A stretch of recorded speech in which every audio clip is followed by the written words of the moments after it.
아이를 낳아 키우는 일은 정말이지 쉽지 않습니다. 그저 사랑하는 것만으로는 부족하지요. 하지만 우리 모두 엄마 아빠는 처음이니까 서툴 수밖에 없음을 인정해야 합니다. 완벽한 부모는 없습니다. 더 이상 혼자가 아닌 함께하는 육아를 위해 오늘 또 노력하는 부모가 있을 뿐입니다. 저와 함께 아빠 육아 전문가를 향한 첫걸음 시작해보도록 할까요? 안녕하세요. 가톨릭의대 소아청소년과 김영훈 교수입니다.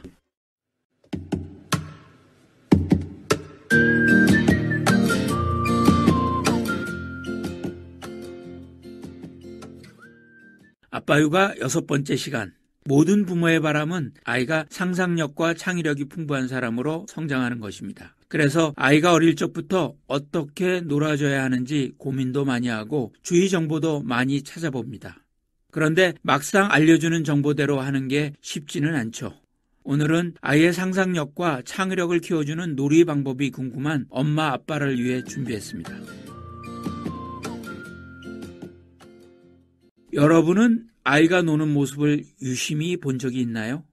혼자서든 여럿이든 아이는 그 세계에 완전히 몰입해 시간 가는 줄 모릅니다. 이때 아이는 집중력과 상상력이 극대화되고 현실과 상상의 경계가 허물어져 자신이 악당을 물리치는 로봇이나 정의의 용사가 되기도 합니다.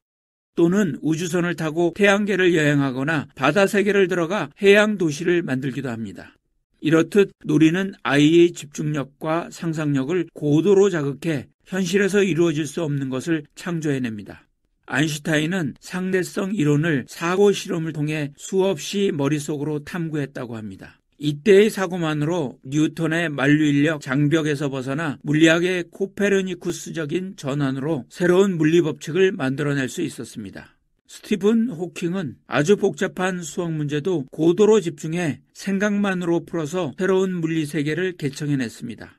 한편 애플의 스티브 잡스도 상상력과 창의력을 바탕으로 제품을 구상한 후 이를 기술적으로 시연해 나갔다고 합니다. 앞에서 거론한 이들의 공통점은 현재 자기가 하는 일에 완전히 몰입해 기존의 세계인 시공간을 초월해 자신만의 법칙으로 현재의 질서를 재편했다는 데 있습니다.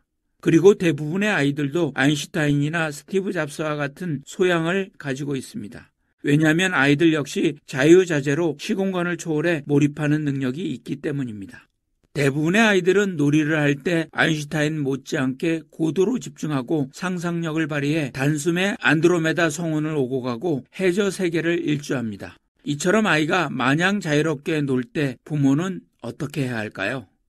어느 날 아이가 학교에서 돌아와 숙제를 마치고 학원에 가야 하는데 동생과 희희낙낙거리며 슈퍼맨 놀이를 하고 있습니다. 주말 공부를 해야 하는데 친구 집에서 놀면서 돌아오지 않습니다. 혹은 자동차 놀이를 한다며 장롱에서 베개와 이불을 잔뜩 꺼내어 자동차 흉내를 내고 있습니다. 집은 온통 난장판이 되든 말든 자동차 놀이에 몰두하고 있는 것입니다. 이럴 때면 엄마와 아빠의 반응은 서로 다릅니다. 살림을 하고 아이를 돌봐야 하는 엄마는 아이가 숙제를 안 하고 놀고 있으면 속에 불이 납니다. 게다가 집안을 난장판으로 만들어 놓으면 할 일도 많은데 짜증도 나죠. 엄마가 워킹맘이라면 그런 아이를 두고 보기가 더욱 힘들 것입니다. 가뜩이나 회사에서 시달리고 왔는데 집에서까지 골칫덩어리와 씨름해야 되니 폭발하기 일보 직전이 될 수밖에 없습니다. 직장에 일을 잘하는 사람을 보면 정해진 대로 하기보다는 기발한 결정과 자기 소신대로 밀어붙인 사람이 성공한 경우도 종종 볼 수 있습니다. 그럴 때마다 왜 자신은 상상력과 창의력이 부족한지에 대해 곰곰이 생각하게 됩니다. 자신이 학력이 떨어지거나 별로 모자란 것 같지 않은데 도대체 상상력의 원천은 무엇인지 궁금할 때가 있습니다. 그런데 자녀가 노는 모습에서 깜짝 놀라게 됩니다. 자신이 슈퍼맨이라며 악당을 물리치는가 하면 어느새 우주선을 만들어 우주로 날아갑니다. 또 딸은 공주가 되어 마녀를 물리치고 멋진 왕자와도 결혼도 합니다. 그 모습을 보면서 아빠는 아이가 선천적으로 상상력과 창의력을 타고났다는 사실을 깨닫게 됩니다.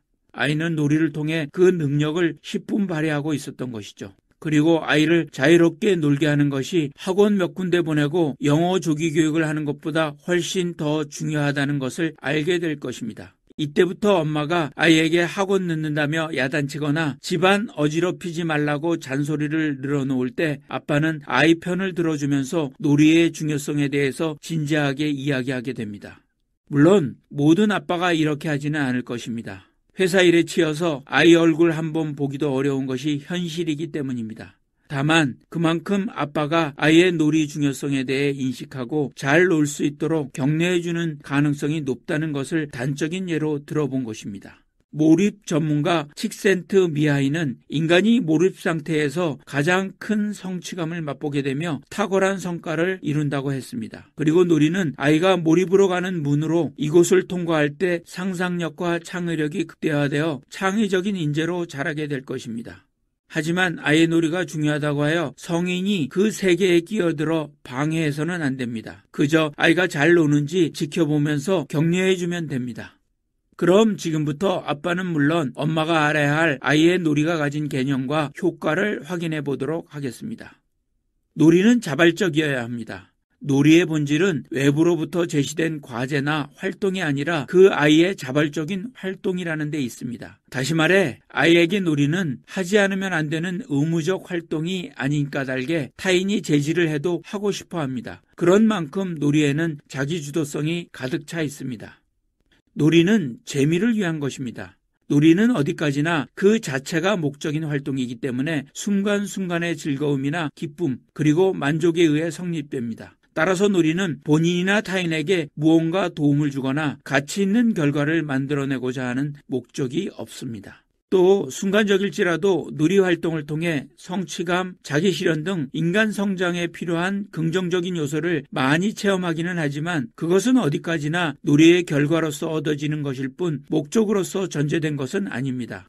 아이들이 아빠와 놀이를 손꼽아 기다리는 것은 그저 아빠의 놀이는 재미를 위한 놀이이기 때문임을 알아야 합니다. 놀이는 상호관계적이어야 합니다. 혼자 방에 앉아서 컴퓨터 게임을 하거나 텔레비전을 시청하는 경우 수동적 몰입은 가능하지만 진정한 의미의 놀이라 할 수는 없습니다. 반복되는 텔레비전 시청을 통해 자기도 모르게 CM송을 따라 부르고 개그맨 흉내를 내는 아이들은 노는 것이 아닙니다. 상호관계가 결여된 놀이는 중독으로 될 가능성이 높습니다. 놀이는 육체를 동반하는 것입니다. 가만히 앉아서 인지적 교육만을 하는 것은 놀이와 거리가 멀 수밖에 없습니다. 물론 정신은 수말 일을 다녀올 수 있지만 육체를 수반할 때 정신은 따로 놀 수 없습니다. 그렇기 때문에 현재에 집중하지 않으면 육체는 공경에 처하게 됩니다. 아빠와의 신체 놀이가 중요한 이유가 여기에 있습니다. 아이는 신체 놀이를 통해 현재의 감각에 집중할 수 있습니다. 놀이는 예측 불가능해야 합니다. 결과가 뻔히 보이는 과정은 흥미를 유발시키지 못합니다. 이보다는 무슨 일이 어떻게 벌어질지 모를 때 아이는 집중하고 나아가 다음 과정을 흥미롭게 주목하며 탐구하게 됩니다. 놀이는 일상생활에서 격리된 활동이어야 합니다. 놀이는 언제 어디서 해야 한다는 시간과 공간의 제약을 받는 활동이 아닌 일상생활의 제약에서 격리된 활동이어야 합니다. 놀이의 본질은 현실 생활과는 동떨어진 공상과 허구의 세계이며 아이들은 그 세계를 현실 세계처럼 느끼며 즐깁니다. 아빠는 아이와 놀이를 통해 아이의 상상력을 확장시키며 시공을 넘나들어야 합니다. 그러니 놀이에서만큼은 현실적인 제약에 얽매이지 말도록 해야 합니다. 오늘 이야기를 통해 놀이가 가진 진정한 효과를 알 수 있었는지요? 아이들에게 놀이는 무척 중요하지만 아빠, 엄마와 함께하는 놀이 역시 중요하다는 것도 잊지 않도록 해야 합니다. 최근 야외로 나들이 가는 가족이 많은데요. 다음 시간에는 아이들에게 야외 활동이 왜 중요한지, 야외 활동에서 어떤 부분을 특별히 주목해야 하는지 함께 알아보도록 하겠습니다. 아빠 육아 화이팅!